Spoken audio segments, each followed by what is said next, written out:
united will never be defeated. The people united will never be defeated.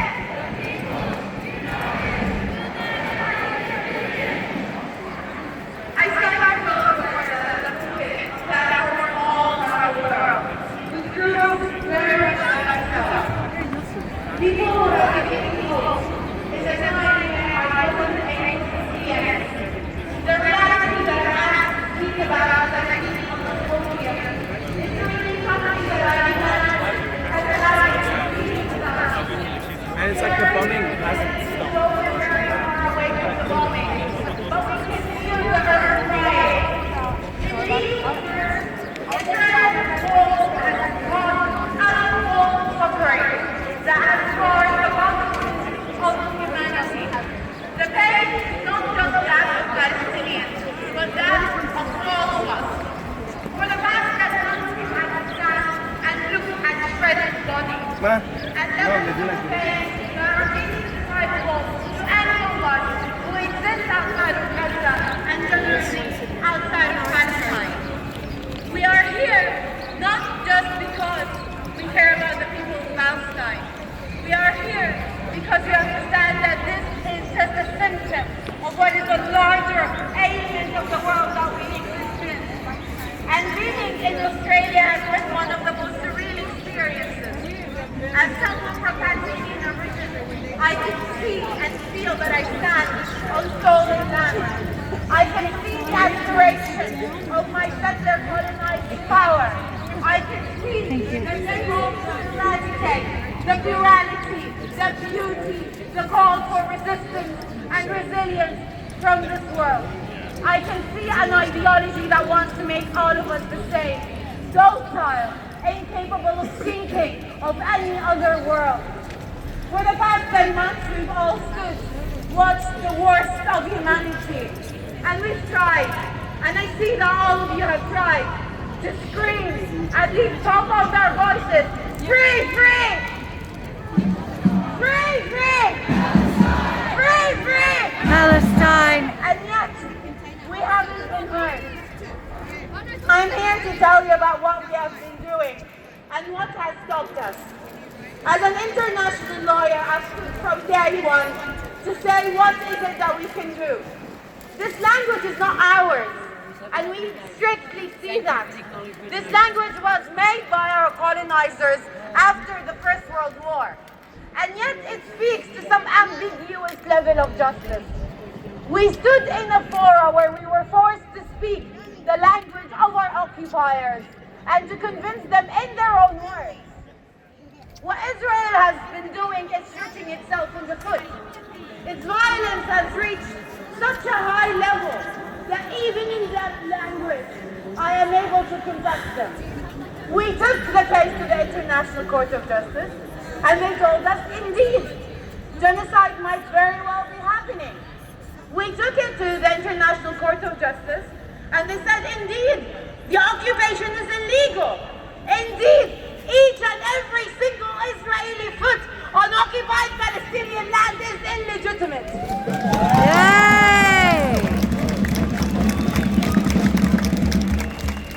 We fought to prove the worst crimes in humanity. We fought to gain words, apartheid, aggression, genocide. We gained all of that. We spoke that at The Hague, in all of the rooms, in everything. And yet, when we come to speak to governments, they turn their backs and say no. Because God forbid we establish these laws and apply them equally. God forbid that colonized peoples would be able to speak the language that we used to salvage ourselves.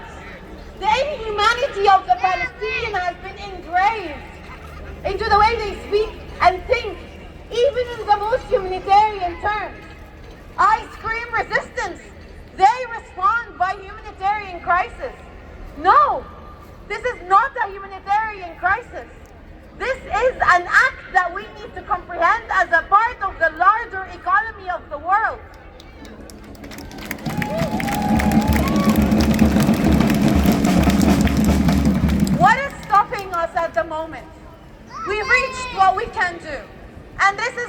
path for liberation. This is just a path for struggle, to try to speak to governments. And yet we're now stopping at our primary concern since day one: an arms embargo, an energy embargo, supplying weapons to a state that has put people in one space for 17 years, controlled how many calories one person each eats per day,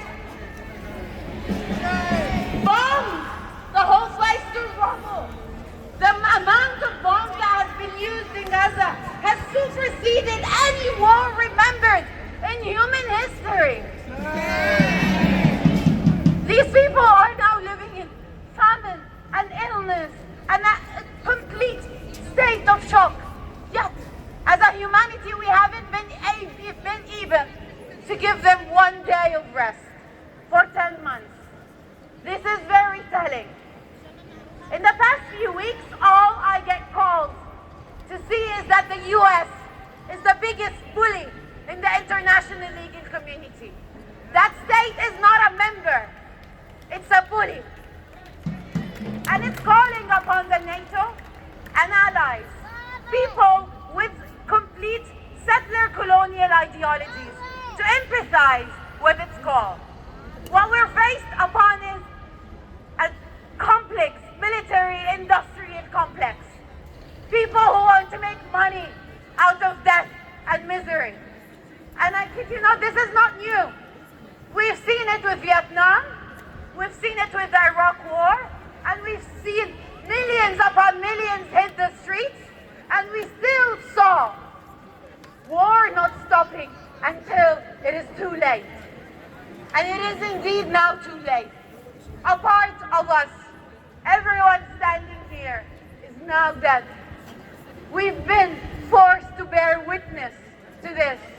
We've been forced to engage with this. And in this moment of darkness, I urge you to call upon the symbolism that is engraved in the Palestinian community.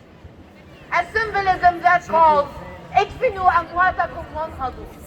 Bury your dead and then rise up. Rise up like a phoenix from the ashes.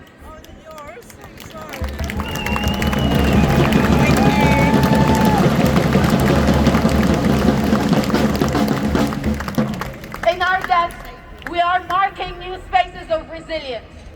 We have a sense of newly found irony towards our existence. We have a much clearer conceptualization of our purpose as people. This pain is carved so deeply into intersecting collective struggles for climate justice, for indigenous rights, for global economic rights, against global corporate capture, against all the different forms of domination.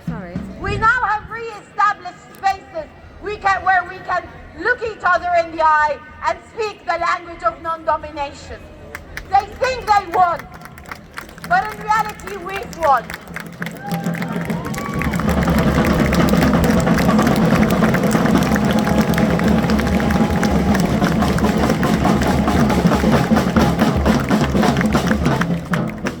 There is no way outside of it except in our continued solidarity.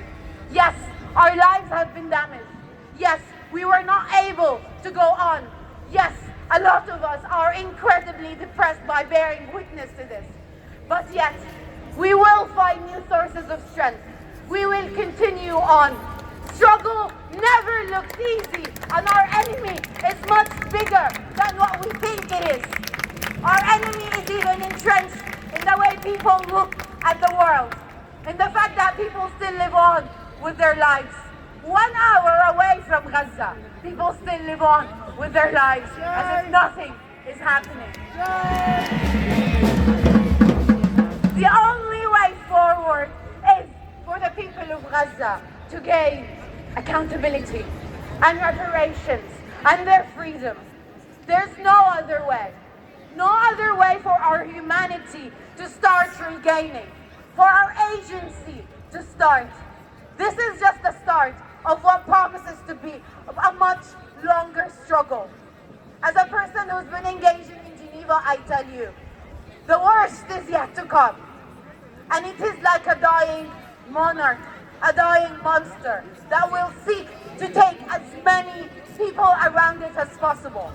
Those of us who've tried to resist have been met with the same colonizing violence that Israel imposes. We've been met with powers that have sought to tell us that we're crazy, powers that have sought to keep us silent, and then powers that have sought to break our will. We will not allow that to happen. I salute you for standing here today. I salute your resistance. I urge you to find different ways of resistance. I urge you to find resistance in everything possible. To see that engage in your being.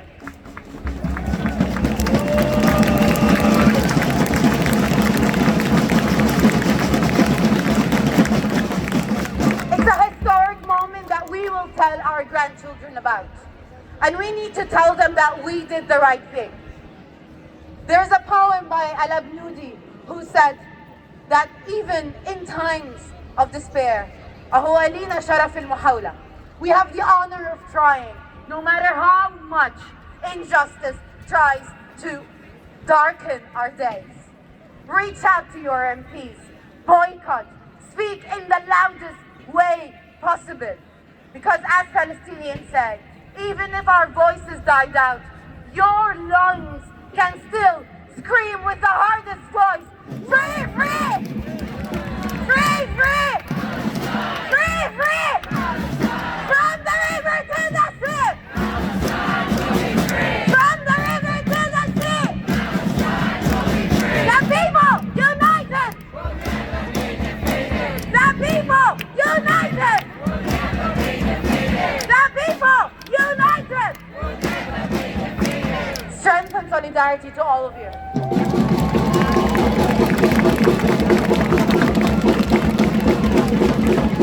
Thank you, Dr. Shahad.